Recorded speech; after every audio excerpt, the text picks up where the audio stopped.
Hello everyone, myself Dancer Ghugar and you are watching AHS Education channel on YouTube. As you know, in my first video I have discussed about etymological meaning of education, and today I shall discuss about nature of education.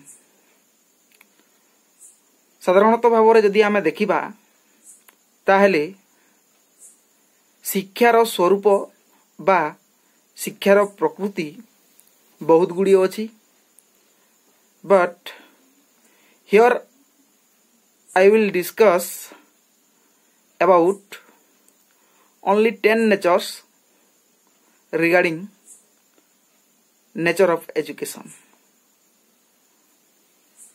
I hope you can understand easily about the nature of education. बा शिक्षार प्रकृति विषय रे आपण माने सहजरे बुझी परिबे बोली कि मु आशा. The first nature of education is all round development of personality. It means शिक्षा हेउची व्यक्तित्वर सर्वांगीन विकास. यार अर्थ हेउची जे शिक्षा मनुष्यर व्यक्तित्वर सर्वांगीन विकास करिथाई. Physically, mentally, spiritually, emotionally, socially, intellectually समस्त दृष्टिकोण शिक्षा मनुष्यर सर्वांगीन उन्नति करिथाए. The second nature of education is it is a continuous process. Education is a continuous process. बा शिक्षा हेउची एक निरविच्छिन्न प्रक्रिया. Each and every sphere, each and everywhere, each and every place, each and every time, each and every moment of our life, we can acquire education.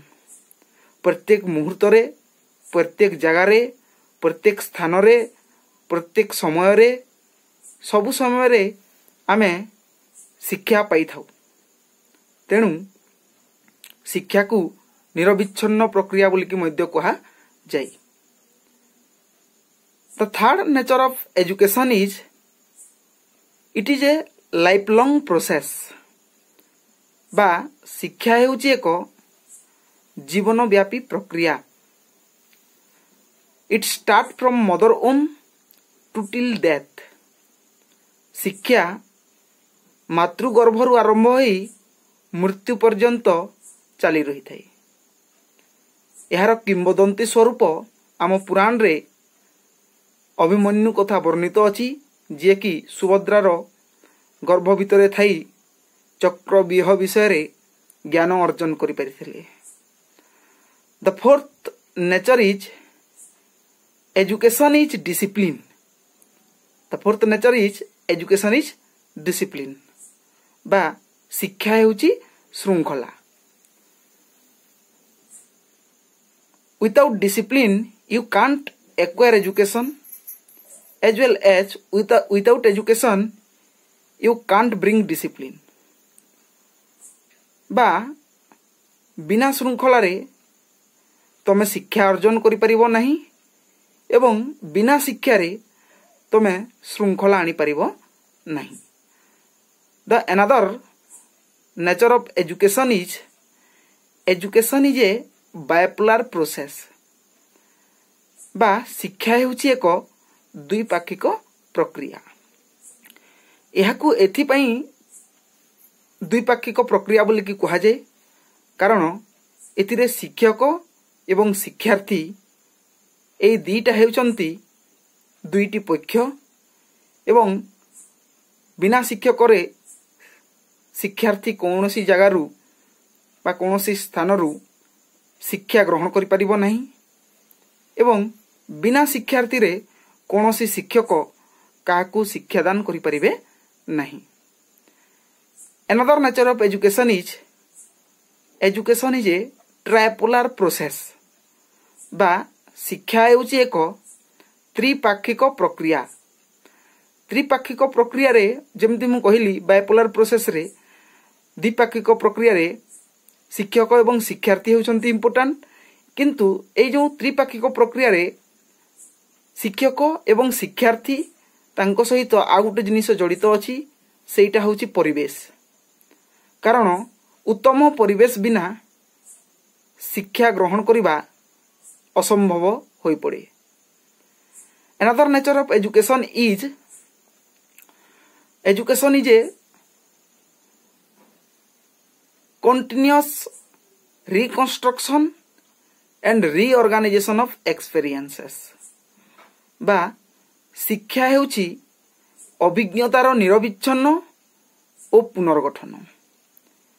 It was told by John Dewey also, education is continuous reconstruction and reorganization of experience.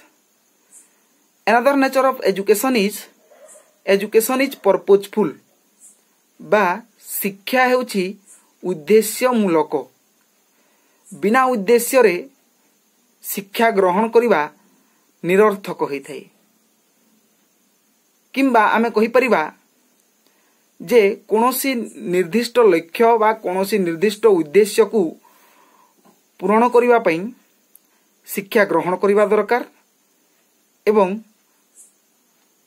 उद्देश्य परिपूर्ण करिबा पई जदि आमे शिक्षा को ग्रहण करिबा ताहले निश्चित भाबरे आमे हमर उद्देश्य को प्राप्त करि परिबा। Then another nature of education is life.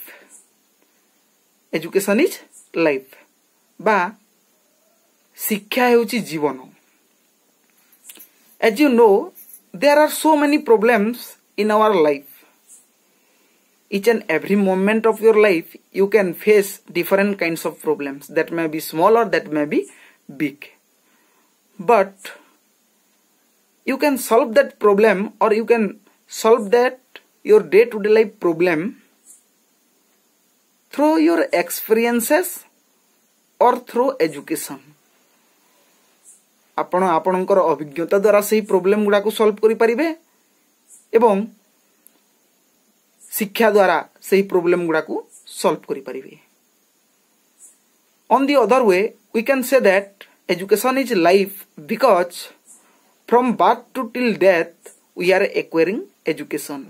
Each and every moment of our life, each and every second of our life, from each and every place, everywhere we can find education.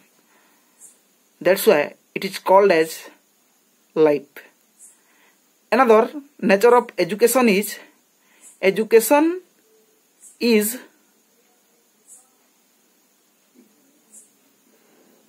development. It means without education we can't think about any kinds of development or any kind of changes or any kind of social modification. We can't think because education brings changes. That's why we are developing ourselves accordingly. So due to that reason we can say that education is development. It is a great important nature of education. When there is education, there is development. When there is no education, there is no any kind of development. So there are so many kinds of nature of education, but here you have to just know 10 many natures, which is very much essential natures of education.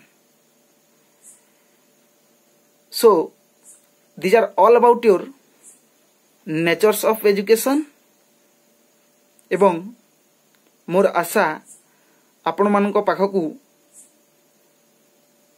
ए जो शिक्षार स्वरूप विषय मु कहली एटा ठीक भाव पहुँची एवं मु स्टूडेंट मान को अनुरोध करी जे से माने यथासंभव यह नोट करेंगे।